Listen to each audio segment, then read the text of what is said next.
నమస్కారం అండి. నమస్కారం అండి. ప్రియా, ప్రియే, నేను మీతో సంప్రదించాలని వచ్చాను.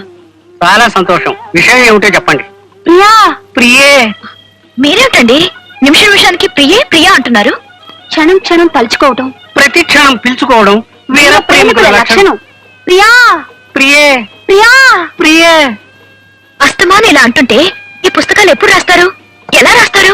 నేను వంటగదిలో ఉన్నప్పుడు, విరహంతో నేను రాస్తాను. నేను బాత్రూమ్ లో ఉన్నప్పుడు, వేదనతో నేను రాస్తాను. ప్రియా, హఠాత్తుగా ఉండాలా? అరవద్దు చెప్పండి, అడుగు చూస్తున్నాను ప్లీజ్. నువ్వు వెళ్ళి కాఫీ తీసుకొస్తావా ప్రియే? ప్రియా, ప్రియే, ప్రియా, ప్రియే. మై గాడ్, నిజంగా మీరు వీర ప్రేమికులే కాదు, అరివీర భయంకర బీభత్స ప్రేమికులు. Thank you. ఇంతకీ మీరు వచ్చిన విషయం? నేను ఒక అబ్బాయిని ప్రేమిస్తున్నాను. ఆ విషయం చెప్తే అతని హృదయం స్పందిస్తేనే ప్రేమ పుడుతుంది అంటున్నాడు. ఎలాగండి స్పందింపజేయటం? స్పందన, హృదయం అనే మాటలు మామూలు ప్రేమికులకు సంబంధించినవి. కానీ మాలాంటి వీర ప్రేమికులకు ప్రేమ పుట్టడానికి కారణం చూగుకుం. చూగుకు అంటే ఏమిటని అడక్కు.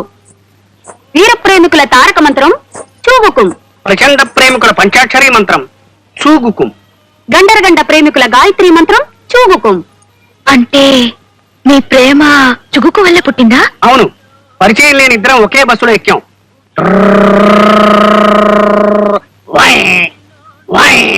గేదడ్డం వచ్చింది. డ్రైవర్ సడన్ బ్రేక్ వేశాడు. చూగుకుం. వీర ప్రేమ ఆరంభమైంది. ప్రియా, ప్రియే, ప్రియా, ప్రియే, ప్రియా, ప్రియే, ప్రియే. అబ్బా, అసలు విషయం చెప్పేశారు. చుకుకుం, చుకుకుం. ప్రియా, ప్రియే, ప్రియా, చూకుకుం అంటే చూపులు గుచ్చుకోవటం అని చెప్పేశావా? లేదు ప్రియే. ప్రపంచానికి చూగుకుం ఒక అంతు చిక్కని పదంలాగే ఉండాలి. ప్రియా, ప్రియే, ప్రియా, ప్రియే, ప్రియా. ప్రియే. డ్రీమ్ బాయ్ ఇప్పుడు చూశాడంటే పాస్ అయ్యావా ఫెయిల్ అయ్యావా అని బురదనేస్తాడు. ఎలా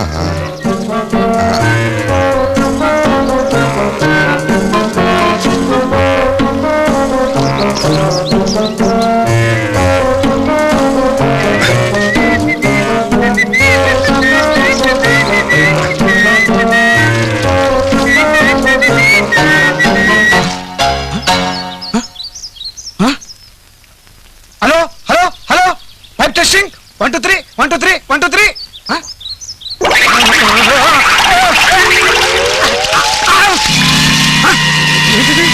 అసలు గాలి లేదు, చెట్టు ఊగుతుంది. విఠలాచార్య సినిమాలో అంత మాయగా ఉందే. స్వప్న, నువ్వా?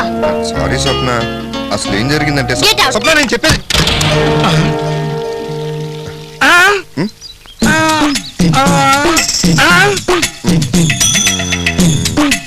ఏమిటా అంత దీర్ఘంగా ఆలోచిస్తున్నా? ఇంటి పైకప్పు దేంతో వేద్దావా అని. వేసిన కప్పు పూల్చకుండా ఉంటే చాలు, ముందు నువ్వు కింద దిగిరా. సరే మీ బ్యాడ్ లక్. నువ్వు పైకి ఎందుకు వెళ్ళావయ్యా? మీరు పైన ఉన్నారనుకుని పైకి వెళ్ళాను అంకుల్. అరే ఇదేంటి నీళ్ళు లేకపోయినాయి? ఏంటి విషయం? అంకుల్ మీకు గుడ్ న్యూస్. షుగర్ పేషెంట్లందరికీ ఒక అద్భుతమైన ముందు కనిపెట్టారంట. ఇక నుంచి మీ ఇష్టానికి స్వీట్లు తినేది. నిజంగా? అవును అంకుల్, మీ మీద ఒట్టు.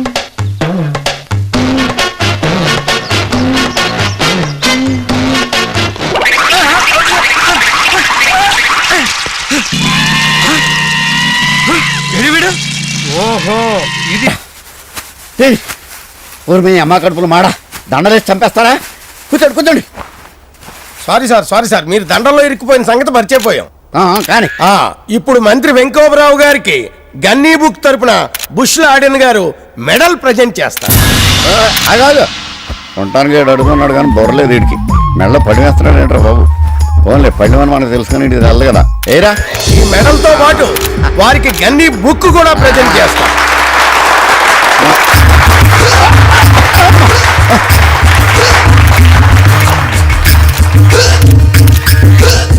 నాకు చాలా సంతోషంగా ఉంది, అలాగే చాలా బాధగా కూడా ఉంది. సంతోషం ఏమిటంటే లాడెన్ బుష్ గారు, బుష్ లాడెన్ గారు, బుష్ లాడెన్ గారు ఎక్కడో అమెరికా నుంచి అంత దూరం నుంచి నా కోసం రావడం సంతోషం. ఇంకా బాధ ఏమిటంటే ఆయన ఇక్కడికి వచ్చి ఎంతో డబ్బు ఖర్చు పెట్టుకుని ఓ 5 స్టార్ హోటల్లో దిగడం. అందుకని గన్నీ బుక్ కమిటీ వారికి ముందు ముందు ఇలాంటి ఇబ్బందులు లేకుండా సొంత గెస్ట్ హౌస్లు కట్టుకోవడానికి మన అసెంబ్లీ పక్కనే 500 ఎకరాలు కేటాయిస్తానని వాగ్దానం చేస్తున్నాను. Are you happy? ఏంటి అసెంబ్లీ పక్కన 500 ఎకరాల ఎక్కడుంది? అది పబ్లిక్ గార్డెన్ కదా. ఇంకా నయం, అసెంబ్లీ రాసిస్తానం లేదు. మీ వాగ్దానం ప్రెస్ వాళ్ళకి నచ్చినట్లేదు. రేపు పేపర్లో ఏం రాసేస్తారో ఏంటో. నేనున్నాను కదా, వాళ్ళకి ఎలా జలకిస్తానో చూడు. మా జర్నలిస్ట్ సోదరులందరికీ కూడా సొంత ఇల్లు కట్టుకోవడానికి గాను అసెంబ్లీ పక్కన ఉన్నటువంటి పబ్లిక్ గార్డెన్ కేటాయిస్తున్నాను. ఒక బ్యాడ్ న్యూస్, ఒక గుడ్ న్యూస్, ఏది ముందు చెప్పంటారు? గుడ్ న్యూసే ముందు చెప్పు. నిన్న జరిగిన గన్నీ బుక్ సన్మానం గురించి పేపర్ వాళ్ళు బ్రహ్మాండంగా రాశారు. కవర్ చేయక ఏం చేస్తారా? వాళ్ళ కవర్లు పంపించాను కదా, మరి బ్యాడ్ న్యూస్ ఏంటి? మీ కోర్టు నుంచి అరెస్ట్ వారెంట్ వచ్చింది సార్. మినిస్టర్ని కదా, నన్ను ఎలా అరెస్ట్ చేస్తారా? అసెంబ్లీ స్పీకర్ పర్మిషన్ తో వచ్చారు సార్. ఎందుకు సార్ నన్ను పిలిపించారు? మీ మీద కేసు పెట్టారు. ఎవరు? నేను ఎవరమ్మా నువ్వు? నిరుద్యోగిని. ఏంటి నీ ప్రాబ్లం? 1992వ సంవత్సరంలో, అది అక్టోబర్ నెల 2వ తేదీ, మహాత్మా గాంధీ విగ్రహం కింద పాలకొల్లు పట్టణంలో జరుగుతున్న బహిరంగ సభలో ఒక నాయకుడు, ఒక రాష్ట్ర మంత్రి, ఒక బాధ్యత గల మనిషి, ఒక బిగ్ జెంటిల్మెన్ మాట్లాడుతూ ప్రతి ఒక్కరూ చదువుకోవాలి, అలా చదువుకున్న ప్రతి ఒక్కరికి ఉద్యోగం ఇప్పిస్తాను అని మహాత్మా గాంధీ మీద ప్రమాణం చేస్తున్నాను అని దిస్ బిగ్ హానరబుల్ జెంటిల్మెన్ వాగ్దానం చేశాడు యువర్ ఆనర్. ఆ వాగ్దానాన్ని నమ్మిన నా కన్న తండ్రి నా కోసం, నా చదువు కోసం ఉన్న ఆస్తిని, ఉన్న ఇంటిని, ఒక మేకను, 2 కోళ్లను, ఒక బండిని, ఒక సైకిల్ని, చివరికి నా పెళ్ళ మెడలో మంగళసూత్రాలు తెగనమ్మి డిగ్రీ సంపాదించాను యువర్ ఆనర్. yes 1996వ సంవత్సరంలో సరిగ్గా మే మాసం అర్ధరాత్రి 12 గంటలకు ఒక్కసారిగా నా పెళ్ళం ఉరివేసుకుని చచ్చిపోయింది your honour. Because of this honourable gentlemen. దారిద్ర్యాన్ని భరించలేక నా కన్న తండ్రి ఆత్మహత్య చేసుకున్నాడు. అది చూసి నా తల్లి చనిపోయింది. ఈ 3 హత్యలకు కారణం this honourable minister your honour. yes this honourable minister. కానీ నాకు ఇంతవరకు ఉద్యోగం రాలేదు your honour. So your honour, section 306, 307, 308 ఏ ప్రకారం 3 హత్యలు చేసిన ఈ మనిషికి ఒక్కొక్క హత్యకు 14 ఇయర్స్ చొప్పున 14 into 3 42 ఇయర్స్ 42 సంవత్సరాలు ఏకకాలంలో కఠిన కారాగార శిక్ష విధించాల్సిందిగా, లేదా 3 సార్లు ఉరి శిక్ష వేయాల్సిందిగా, లేదా ఈ క్షణమే వాగ్దానం ప్రకారం నాకు ఉద్యోగం ఇప్పించాల్సిందిగా మీకు మనవి చేసుకుంటున్నాను. That's all your honour. ఇది ఆగస్ట్ 29, 2007. ఈ నిరుద్యోగికి ఉద్యోగం ఇప్పిస్తానని చేసిన ప్రామిస్ ని నిలబెట్టేదాకా ఈ మినిస్టర్ ఈ నిరుద్యోగికి నెలకు 25,000 శాలరీ చెల్లించాలి.